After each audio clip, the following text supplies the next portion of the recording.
عمرك فكرت ايه هي أسوأ واغرب طريقة للموت ممكن تتخيلها؟ سنة 2009 تحديدا في عيد الشكر اجتمعت عيلة جونز وقرروا ان هم يقضوا وقت جميل عشان يخلوا الذكرى دي، ولكن اتبعوا شيء غريب جدا، وان هم يستكشفوا كهف.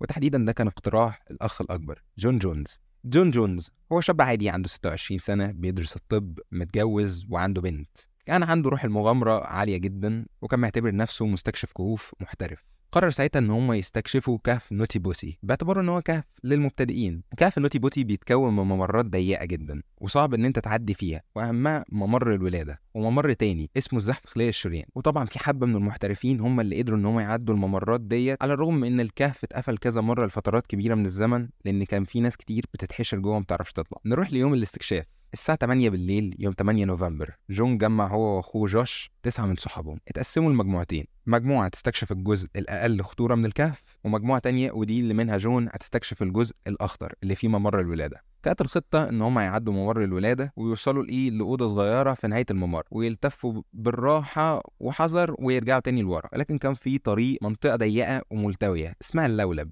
المنطقة دي صعبة جدا، وفي شاب عنده 16 سنة اتحشر فيها من قبل كده، وخدت فرق الإنقاذ حوالي 14 ساعة عشان تحرره. بعد ما تعدي منطقة اللولب في منطقة تانية منحدرة بزاوية 180 درجة لليسار. المستكشفين لو حسوا بخطر ممكن إن هم يلفوا ويرجعوا لورا بعد منطقة اللولب وقبل الانحدار دوت ويرجعوا لورا. جون بعد ما عدى منطقة اللولب قرر إن هو خلاص هيلف ويرجع لورا، ولكن المكان كان ضيق عليه. كان المكان عرضه 30 سنتي بس، وجسمه كان كبير فما كانش قادر ان هو يلف. فساعتها جون ايقن ان مفيش مجال للتراجع، واضطر ان هو يتقدم قدام للمنحدر. وكانت خطته ان هو يتقدم لقدام لنهايه الممر، املا ان هو يلاقي مكان واسع شويه فيعرف ان هو يلف ويرجع لورا. ولكن هو ما كانش عارف ان ما كانش في حد وصل للمنحدر دوت او حاول ان هو يتخطاه، وده كان الخيار الوحيد قدامه. حاول جون ان هو يتقدم براسه لقدام بالراحه علشان الانحدار ما يجذبوش، ولكن الجاذبيه كانت بتجذبه اكتر لتحت، وحاسس جون ان هو هيتحشر. فزعق بكل قوه لاخوه جوش ان هو ما يتبعهوش وان هو يرجع لورا. شاف جون قدامه وهو بيسحب فتحه صغيره، وحس ان ممكن يبقى فيها مساحه كبيره فيعرف ان هو يلف ويرجع تاني من خلالها. ولكن سرعان ما حاول ان هو ينزل، الجاذبيه شدته ووقع في الحفره ديت وراسه اتحشرت. ساعتها الحفره دي كانت ضيقه جدا بمساحه 45 سنتي، مساحة شاشة لابتوب حرفيا.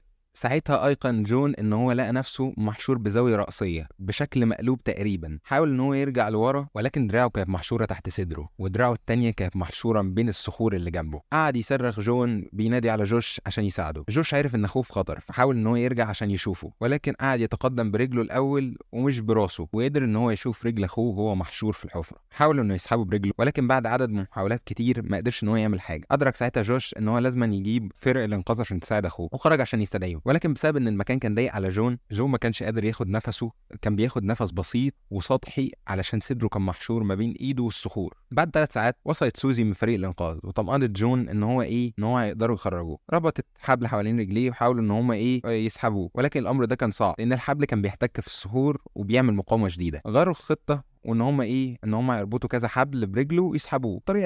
الطريقه اللي كانت نجحت مع الشاب اللي اتحشر من قبل كده اللي عنده 16 سنه. وكانت الظروف صعبه بسبب ان المكان ضيق، فكل الادوات لازم انها تدخل واحده ورا الثانيه، وفي كل مره بياخد ساعه كامله عشان يدخلوا الادوات. حاولوا المنقذين ان هم يتكلموا مع جون عشان يهدوه وما يبقاش مفزوع ويطمنوه. جون بدات تظهر عليه علامات الهبوط في الدوره الدمويه علشان الجسم مش مصمم ان هو يبقى متشقلب للساعات الطويله ديت، لان السوائل بتتجمع في الرئه وبيبقى في ضغط كبير من الدم على الدماغ، واعضاء عماله تضغط على رئته، ومع مرور الوقت كل نفس عمال يصعب عليه. جون عدت عليه حوالي 12 ساعة لغاية دلوقتي. فقد جون كل الهدوء اللي كان عنده وقعد يهلوس ويحرك رجليه بعنف في الفترة دي. وجابوا له لاسلكي عشان يتكلم مع مراته وتهديه، وركبوا كل المعدات علشان يحاولوا ان هم يسحبوه. والحبل كان مربوط في رجله من ساعات لغاية ما اتحولت للون الازرق، ومع كل سحبة كان بيصيح من الألم. اخيرا سحبوه شويه لفوق، ولكن بسبب كونه متعلق في الوضع ده لمده 18 ساعه ما قدرش ان هو يتحكم في رجليه، فقد كل الاحساس فيها. فكر المنقذين ان هم يكسروا رجله، ولكن فجاه انفك الحبل من رجله، خبطت حديدة الحبل في وش المنقذ علشان تصيبه في وشه وينزف ويضطر ان هو يخرج. وقع جون تاني في نفس الحفرة. ساعتها جابوا منقذ تاني واستغرق حوالي ساعة تانية علشان يحاول ان هو يربط جون. كل الوقت دوت جون مش مستجيب، ولازم ان هو يتعاون معاهم عشان يعرفوا ينقذوه، ومش ممكن ان هم يسحبوه من غير ما هو يحاول ان هو يدفع نفسه لفوق. اضطر في الاخر المنقذ ان هو يمشي لانه حس بتعب شديد، وما قدروش ان هم ينقذوا جون، واتاكدوا من وفاته بعد 26 ساعة من صموده وهو مقلوب. ودي مدة يعني تقدر ب3 مرات من مقدرة الإنسان العادي، ومن ساعتها قفلوا الكهف وجون جثمانه جوه لغاية يومنا هذا، وحطوا حجر منحوت عليه ذكرى جون على باب الكهف، والكهف مقفول لغاية يومنا هذا وممنوع إن حد يدخله. ودي للأسف كانت نهاية قصة جون. لو عجبك الفيديو متنساش تعمل لايك وسبسكرايب وتدوس زرار الجرس عشان يوصلك كل الفيديوهات الجديدة أول بأول، والسلام.